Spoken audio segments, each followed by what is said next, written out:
Shalom, salam bahagia bagi kita semua, sahabat yang dikasihi oleh Tuhan.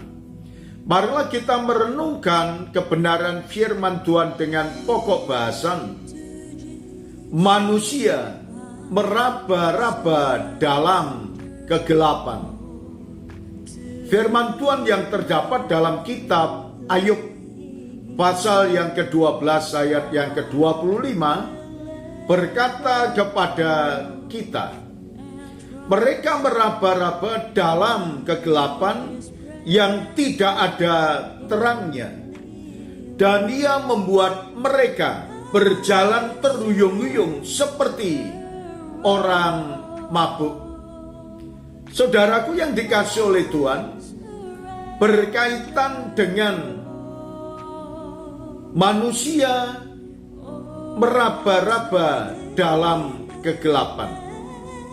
Tentunya Tuhan mengajarkan kepada kita berkaitan dengan keberadaan manusia. Manusia dikatakan dia telah berbuat dosa.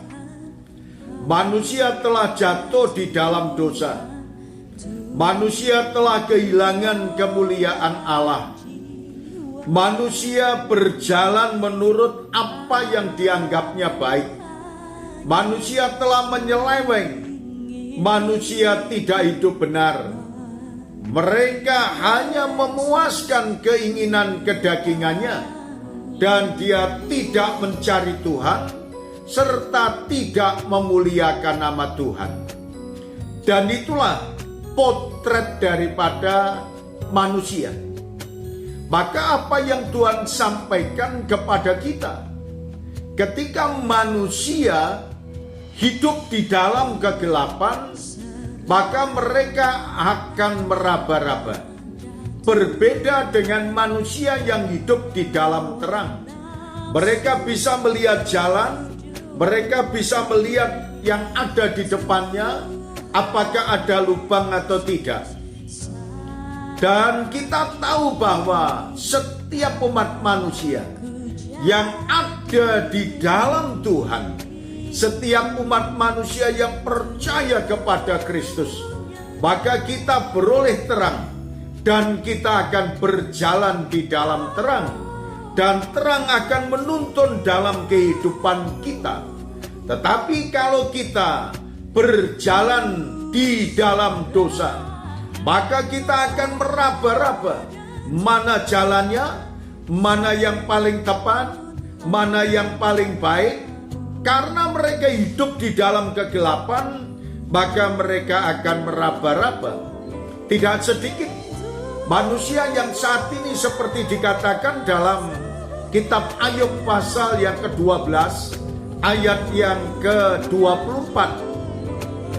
Dia menyebabkan para pemimpin dunia kehilangan akal dan membuat mereka tersesat di padang belantara yang tidak ada jalannya.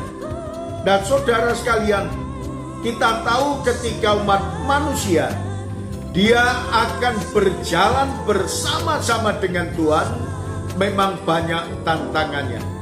Tetapi berbahagialah setiap orang yang berjalan bersama dengan Tuhan, maka Tuhan yang akan memimpin, Tuhan yang akan menyertai, Tuhan yang akan melindungi, Tuhan yang akan menuntun di dalam kehidupan setiap umat manusia, termasuk saudara dan saya, akan dipimpin, dibimbing, diarahkan oleh Allah, sehingga kehidupan kita menjadi orang-orang yang diperkenan oleh Allah. Setialah kepada Tuhan, mendekatlah kepada Tuhan, niscaya Tuhan akan menuntun, menyertai, memberkati dalam kehidupan kita. Terima kasih Tuhan atas berkat-Mu, firman-Mu yang telah kami nikmati saat ini. Biarlah setiap orang yang mendengarkan terberkatinya. Di dalam nama Tuhan Yesus kami berdoa. Amin.